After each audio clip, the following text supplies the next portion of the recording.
Hello friends, welcome to VJS works. இன்றைக்கி சேனக்கிழங்கில் ஒரு roast மாதிரி பண்ணலாங்க. இதுதான் சேனக்கிழங்கு. நான் ஒரு 1/2 கிலோ எடுத்திருக்கேன். இதை வந்து கொஞ்சம் பெரிய பீஸாக கட் பண்ணி எடுத்துக்கலாம்.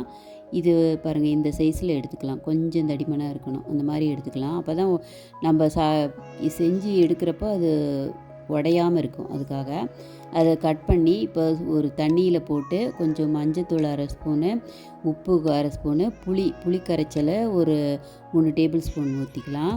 ஏன்னா அது வந்து அரிப்பாக இருக்கும். சேனக்கிழங்கு எப்போவும் கொஞ்சம் அரிகிற மாதிரி இருக்கும் சாப்பிட்டா. அந்த புளி தண்ணி கொடுத்துட்டா நம்ம வந்து அந்த அரிப்பு இருக்காது. இந்த மாதிரி நல்லா வேகணும். அதாவது ஒரு 10 நிமிஷம் கூட வேக வைக்கலாம். இப்படி ஃபோர்க்கில் குத்துனா நல்லா உள்ளே போகணும் காய். அந்த அளவு வேக வச்சு எடுத்துக்கலாங்க.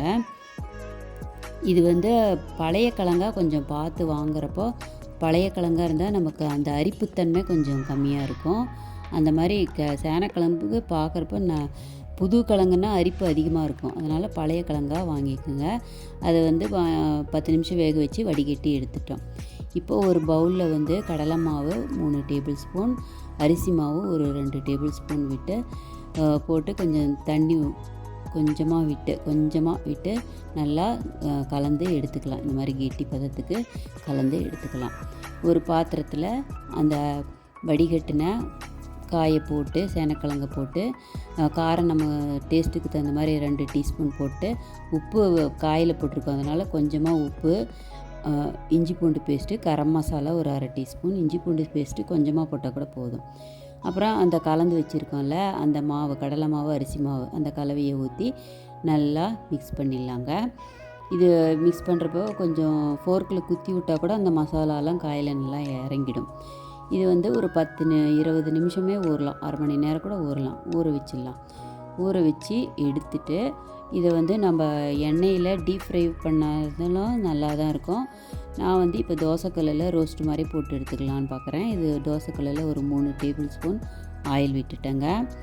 அதில் அந்த சேனக்கிழங்கு மசாலா பண்ணியிருக்கேங்க, அந்த ரோஸ்ட்டை அப்படியே கொஞ்சம் கொஞ்சமாக ஒன்றா எடுத்து வச்சு முதல்ல ஒரு ஹை ஃப்ளேமில் ஒரு 5 நிமிஷம் வேகட்டும்.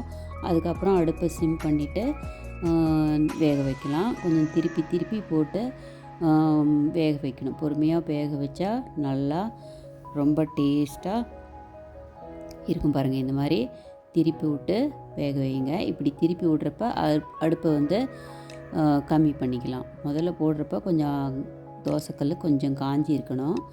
அப்புறம் கொஞ்சம் அடுப்பை சிம் பண்ணி திருப்பி விட்டு வேக வச்சு எடுத்துக்கலாம். இது வந்து தயிர் சாதம், சாம்பார் சாதம் எல்லாத்துக்குமே, பசங்களுக்கு லஞ்ச் பாக்ஸில் எல்லாத்துக்குமே செஞ்சு கொடுத்தா ரொம்ப டேஸ்ட் பண்ணி சாப்பிடுவாங்க. ஒரு தடவை ட்ரை பண்ணுங்கள். ட்ரை பண்ணி பார்த்துட்டு எப்படி வந்ததுன்னு எனக்கு கமெண்ட் சொல்லுங்கள். விஜேஎஸ் சேனலை இப்போ தான் ஃபஸ்ட் டைம் பார்க்குறீங்கன்னா சப்ஸ்கிரைப் பண்ணுங்கள், லைக் பண்ணுங்கள், ஃப்ரெண்ட்ஸுக்கெல்லாம் ஷேர் பண்ணுங்கள். பாருங்கள், இது நல்லா இப்போ வெந்துருச்சு. இப்போ இது எடுத்துகிட்டு இதே மாதிரி இன்னொரு 2 டேபிள் ஸ்பூன் ஆயில் விட்டு மீதி இருக்கிற காயையும் இதே மாதிரி ரோஸ்ட் பண்ணி எடுக்கலாம். பாருங்கள்,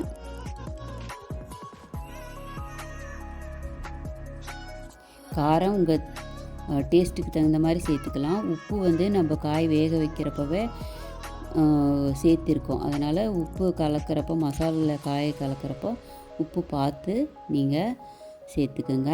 அடுத்தது அதே எண்ணெயிலேயே கருவேப்பிலை கொஞ்சமாக வறுத்து கூட சேர்த்துக்கிட்டா நமக்கு அந்த ஃப்ளேவர் நல்லா இருக்கும். பாருங்கள், நல்லா வெந்துருச்சு. இது சாப்பிட ரொம்ப டேஸ்ட்டாக இருக்கும். விஜேஎஸ் சேனலை சப்ஸ்கிரைப் பண்ணுங்கள், லைக் பண்ணுங்கள். தேங்க்ஸ் ஃபார் வாட்சிங்.